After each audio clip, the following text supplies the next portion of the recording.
The studio lights glared like interrogation beams as Mark Levin leaned forward, his voice sharp as a blade. "You call yourself a representative of the people, Jasmine. Then explain why you're defending chaos instead of law." The audience hushed, waiting for the explosion they knew was coming.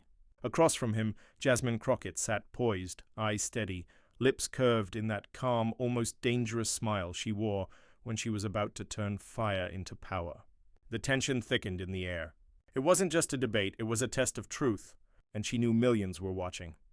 Mark had been circling her for weeks on air, mocking her views, twisting her words, painting her as unqualified and emotional. Tonight, he wanted the final blow, a public humiliation.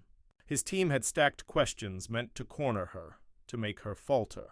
But Jasmine had been underestimated her entire life, from courtrooms to Congress. This wasn't new terrain. This was her battleground. She took a slow breath, remembering the faces of people she fought for, the single mothers, the students crushed by debt, the men who'd lost faith in fairness. Her strength came from them, not politics. As Mark's words spilled out, heavy with contempt, she stayed quiet, letting him dig his own pit. "Your so-called justice is selective," he barked. "You pick outrage over reason, race over unity, emotion over truth," the studio murmured. Jasmine's silence became a weapon. Her composure unnerved him. When she finally spoke, her tone was gentle but cutting. "Mark, emotion isn't the opposite of truth. It's often the proof of it. People cry out because they've been unheard for too long."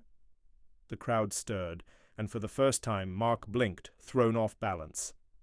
The host leaned back, smirking, pretending control. "Oh, please, spare me the theatrics." "You're a lawyer. Talk law, not feelings." Jasmine's eyes narrowed slightly. "Then let's talk law," she said. "Let's talk about how justice has too often served privilege instead of people.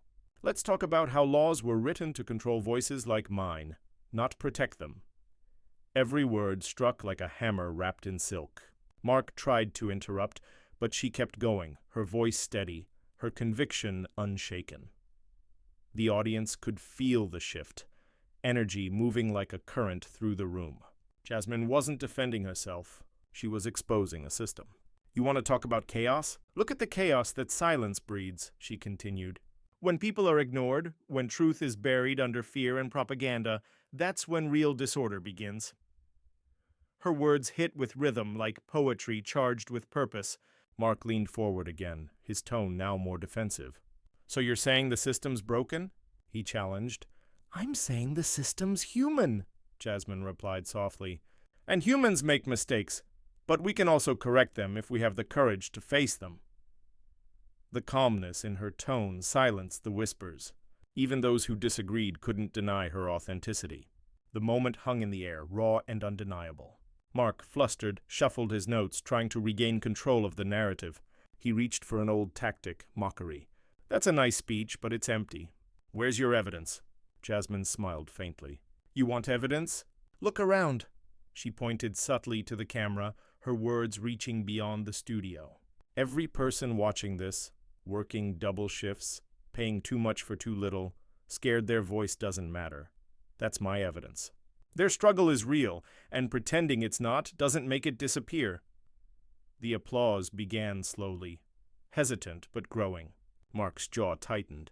The moment he thought would humiliate her had become her stage of strength. Mark's voice rose, now visibly shaken. "This isn't about feelings, this is about policy," he snapped. Jasmine leaned forward slightly. "Policy is made by people, Mark, and people are guided by values. If your values ignore suffering, your policies will too." The audience erupted, some cheering, others gasping. The studio camera zoomed in on her face, calm but fierce, glowing with conviction. Mark tried to speak again, but his words stumbled under the weight of her clarity. Offstage, producers whispered frantically, unsure how to steer the moment. The debate was supposed to be entertainment, a clash for ratings. But Jasmine had turned it into something raw, human, and unfiltered. "You say I'm emotional," she said, her voice firm but trembling slightly. "Maybe I am. Because I've seen families evicted, kids hungry, mothers begging the system for fairness. If that doesn't move you, maybe you're the one who's disconnected from America." The air grew heavy. Even Mark's supporters fell silent. It was no longer about left or right, facts or spin. It was about empathy, and how easily it gets mocked when spoken by someone society isn't ready to hear. Mark leaned back, eyes flickering between anger and discomfort. He had lost, not because Jasmine yelled louder, but because she spoke truth without fear. He muttered something about grandstanding, but his voice lacked its usual bite. As the cameras cut to commercial, the crew burst into whispers. One technician whispered, "She just changed the tone of the whole show." Another replied, "Yeah, she didn't fight, she educated." Jasmine sat quietly, sipping water, her heartbeat steady but her hands trembling slightly beneath the table. Victory didn't feel triumphant, it felt necessary. She hadn't come to win an argument. She came to make people see. Backstage, her team surrounded her with smiles and relief. "You were incredible," one assistant said. "He tried to bait you and you flipped it." Jasmine only smiled faintly. "He didn't need to be destroyed," she said. "He needed to be reminded." Her calmness contrasted with the storm she'd just weathered. She wasn't celebrating. It wasn't about ego. It was about truth finding its way into rooms where it was usually shut out.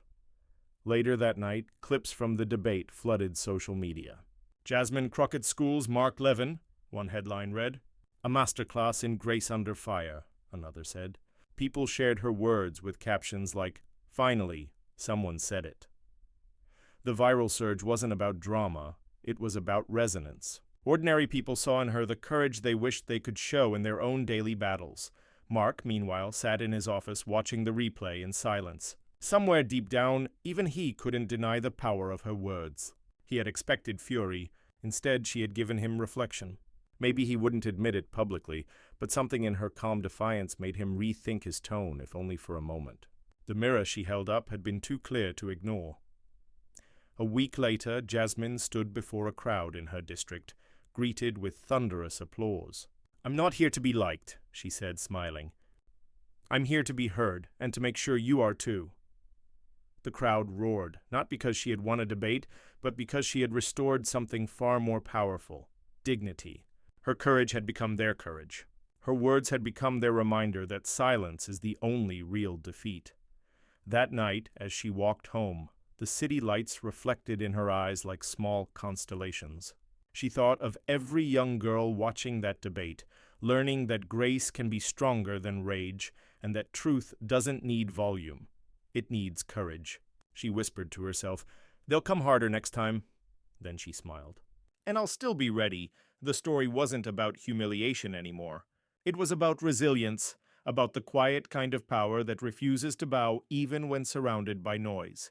Jasmine Crockett hadn't just shut Mark Levin down, she'd reminded an entire audience that integrity, empathy, and truth are the loudest answers to arrogance. And as the nation replayed that moment over and over, one thing became certain: when words come from the heart, they never fade.